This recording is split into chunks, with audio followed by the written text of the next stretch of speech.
മാളികേമ്പുരയ്ക്കൽ ചാക്കോ പുന്നൂസ്, ഇദ്ദേഹത്തെ നിങ്ങൾ അറിയും, പക്ഷേ ഈ പേരിലല്ലെന്ന് മാത്രം. നവോദയ അപ്പച്ചൻ, മലയാള സിനിമയിലെ ഏറ്റവും സീനിയറായിട്ടുള്ള നിർമ്മാതാക്കളിൽ ഒരാൾ. അദ്ദേഹം മലയാള സിനിമയ്ക്ക് നൽകിയിട്ടുള്ള സംഭാവനകൾ ഞാൻ പറയാതെ തന്നെ നിങ്ങൾക്കറിയാം. മലയാളത്തിലെ ആദ്യത്തെ സിനിമാസ്കോപ്പ് ചിത്രം, മലയാളത്തിലെ ആദ്യത്തെ 70mm സ്റ്റീരിയോഫോണിക് ചിത്രം, മലയാളത്തിലെ ആദ്യത്തെ 3D ചിത്രം എല്ലാം നവോദയയിൽ നിന്ന് ഉണ്ടായിട്ടുള്ളതാണ്. മലയാള സിനിമയിൽ പിന്നീട് വലിയ അഭിമാനമായി മാറിയിട്ടുള്ള പല ടെക്നീഷ്യൻസിനെയും നടന്മാരെയും സംഭാവന ചെയ്ത നവോദയം. സർ, നമസ്കാരം. ആദ്യം തന്നെ മലയാള സിനിമയിലെ ഏറ്റവും പ്രതിഭാധനായിട്ടുള്ള നിർമ്മാതാവിനെയാണ് ഞങ്ങൾക്ക് നിർമ്മാതാവിൻ്റെ ചുമതലകളെക്കുറിച്ചൊക്കെ പറഞ്ഞു തരാൻ കിട്ടിയിരിക്കുന്നത്. ഞങ്ങൾക്ക് വളരെ സന്തോഷം. ജനനം തന്നെ ഒരു പ്രത്യേകതയുള്ളതായിരുന്നു എന്ന് വായിച്ചിട്ടുണ്ട് സാറിനെ കുറിച്ചുള്ള ഒരു പുസ്തകത്തിൽ. 99 വെള്ളപ്പൊക്കത്തിൽ പത്തേമാരിയിലായിരുന്നു ജനനം എന്ന് പറഞ്ഞു. കരയിലും അല്ല, ആകാശത്തും അല്ല, വെള്ളത്തിലാണ്. പണ്ടൊക്കെ ഈ കായലിൽ, ഇപ്പോഴത്തെ നമ്മുടെ ഈ വേമ്പനാട്ട് കായലിലും മറ്റും വെറും കായലായിരുന്നു.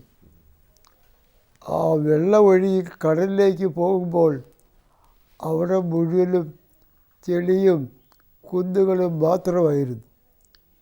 അക്കാലത്ത് അങ്ങ് കരപ്രദേശത്ത് താമസിക്കുന്നവർക്ക് എല്ലാ സ്ഥലത്തും സ്ഥലങ്ങളില്ലാതെ വരുമ്പോഴത്തേക്ക് താമസ സൗകര്യങ്ങൾ കുറയുമ്പോൾ പുതിയ പുതിയ സ്ഥലങ്ങൾ കണ്ടുപിടിച്ചു. അങ്ങനെ ഞങ്ങൾ കുറേ പേര് ചങ്ങനാശ്ശേരി ചോദനക്കുന്നിലെ ഒരു കുടുംബക്കാർ മുഴുവൻ പേരും ഈ വേമ്പനാട്ട് കായലിൽ ഈ വെള്ളം വറ്റിപ്പോകുന്ന സ്ഥലത്ത് കുന്നുകളെല്ലാം കൊണ്ട് അവിടെ വന്ന് ആൾക്കൂട്ടമായിട്ട് വന്ന് ഓരോ കുന്നും ഓരോ ദ്വീപാക്കി. ഇപ്പോൾ കാണുന്ന ഓരോ ദ്വീപും അന്ന് ഇതുപോലുള്ള കുന്നുകളായിരുന്നു. അപ്പോൾ ആ കുന്നുകളും അതിൻ്റെ ഇടയിൽ ചാലുകളും ഒരു സ്ഥലത്ത് നിന്ന് മറ്റേ സ്ഥലത്തേക്ക് പോകാൻ നൂൽപ്പാലങ്ങളും അങ്ങോട്ടും ഇങ്ങോട്ടും യാത്ര ചെയ്യാൻ കൊച്ചുവള്ളങ്ങളും, അങ്ങനെയാണ് ഞങ്ങളുടെ ജീവിതം തുടങ്ങിയത്. ഈ സിനിമ ഇത്രയും റിസ്ക്കുള്ള കാര്യങ്ങൾ എടുക്കുമ്പോഴത്തേക്ക് എല്ലാവരും എന്നോട് ചോദിക്കാറുണ്ട്, എന്തിനാ ഇത്ര വലിയ റിസ്ക് എടുക്കുന്നത്? അപ്പോൾ ഞങ്ങൾ പറയും, ഞങ്ങൾ ഇതുപോലുള്ള സ്ഥലത്താണ് ജനിച്ചത്, വളർന്നത്, കൃഷി ചെയ്യുന്നത്.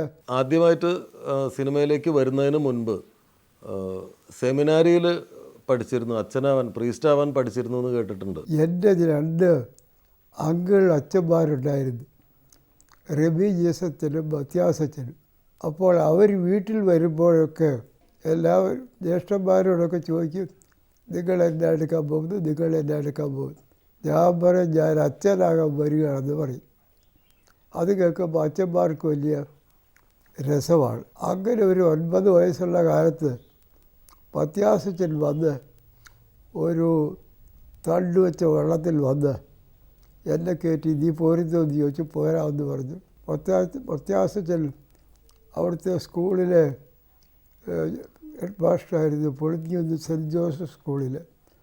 അവിടുന്ന് സർട്ടിഫിക്കറ്റും ഒക്കെ ആയിട്ട് അച്ഛൻ വരുന്നത്. ഞാനും കൂടെ വള്ളത്തിൽ കയറി ഞങ്ങളങ്ങ് മാതാനത്ത് പോയി. മാതാനത്ത് ചെന്ന് വൈകുന്നപാട് അറിയുന്നത് തിരിച്ചു പോരാനൊക്കുകയില്ലെന്ന്. അപ്പം തൊട്ട് വേദനയായി, മനസ്സിൽ പ്രയാസമായി. പെങ്ങന്മാരും ഇളയത്തങ്ങളും ഇവരൊക്കെ കാണാനൊക്കുകയല്ലോ, അങ്ങനെയുള്ള വിഷമം. സ്കൂൾ ഫൈനൽ പാസ്സായി. അത് കഴിയുമ്പോഴാണ് അവരുടെ അനുവാദത്തോടുകൂടി തിരിച്ചു പോകുന്നത്. വെള്ളി നക്ഷത്രം കുഞ്ചാക്കോ സാറ് തുടങ്ങുമ്പോൾ സാർ എവിടെയായിരുന്നു? സെമിനാരിയിലായിരുന്നു. വെള്ളി നക്ഷത്രം എൻ്റെ ജ്യേഷ്ഠൻ അങ്ങനെ ഒരു കലാപ്രേമിയാണ്. അപ്പോൾ മലയാളത്തിൽ സ്റ്റുഡിയോ ഇല്ല. അപ്പോഴാണ് ഒരു സ്റ്റുഡിയോ, ഉദയ സ്റ്റുഡിയോ ഉണ്ടാക്കുന്നത്.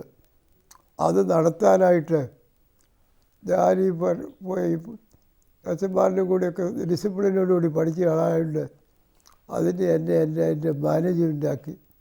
ഞാൻ അങ്ങനെ ഉദയ സ്റ്റുഡിയോയുടെ മാനേജരാകുന്നു. അന്ന് എത്ര പ്രായം ഉണ്ടായിരുന്നു? 18-19 വയസ്സുണ്ട്. എനിക്ക് സത്യത്തിൽ കലയോ സാഹിത്യമോ അതൊന്നുമില്ല. പക്ഷേ ഇങ്ങനെ ഒരു സ്ഥാപനത്തിൻ്റെ മാനേജ്മെൻ്റ് ആയതുകൊണ്ട് കലാകാരന്മാരുമായിട്ടുള്ള ഒരു ജീവിതം അങ്ങനെ ജീവിച്ച് അവരാണ് എന്നെ ഒരു കലാകാരനെ ആക്കി തീർത്തത്.